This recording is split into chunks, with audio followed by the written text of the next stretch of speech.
उत्तर प्रदेशना मुख्यमंत्री योगी आदित्यनाथ थोड़ी वाરની અંદર અયોધ્યા પહોંચવાના છે। ભગવાન શ્રી રામનો પ્રાણ પ્રતિષ્ઠા મહોત્સવ યોજાઈ રહ્યો છે અને તેને હવે ગણતરીના કલાકો બાકી છે ત્યારે જે તૈયારીઓ કરવામાં આવી છે એ તૈયારીનું નિરીક્ષણ કરવા માટે થઈ અને યોગી આદિત્યનાથ અયોધ્યા પહોંચશે। અયોધ્યા પહોંચી અને સૌથી પહેલા તેઓ હનુમાનગઢી દર્શન કરવા જશે।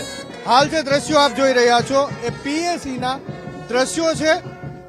स्थानिक सशक्त बल पीएसी जेने उत्तर प्रदेश में ओळखवामां आवे छे तेनुं आ बेंड छे अने आ बेंड द्वारा उत्तर प्रदेशना मुख्यमंत्री ज्यारे अयोध्या आवशे अने अयोध्यामां रामगढ़ीए दर्शन करवा जशे त्यारे तेमनुं स्वागत आ बेंड द्वारा करवामां आवशे अने जे दर्शनार्थीओ अत्यारे अयोध्या पहोंच्या छे ए तमाम आ बेंड જોઈ શકે એ માટે અહીંયા આ પ્રકારની વ્યવસ્થા પોલીસ દ્વારા કરવામાં આવી છે। આ પીએસી નું પોલીસ બેન્ડ છે જે યોગી આદિત્યનાથ થોડી વારની અંદર અયોધ્યા પહોંચશે અને હનુમાનગઢીએ દર્શન કરવા જશે ત્યારે તેમનું સ્વાગત કરશે।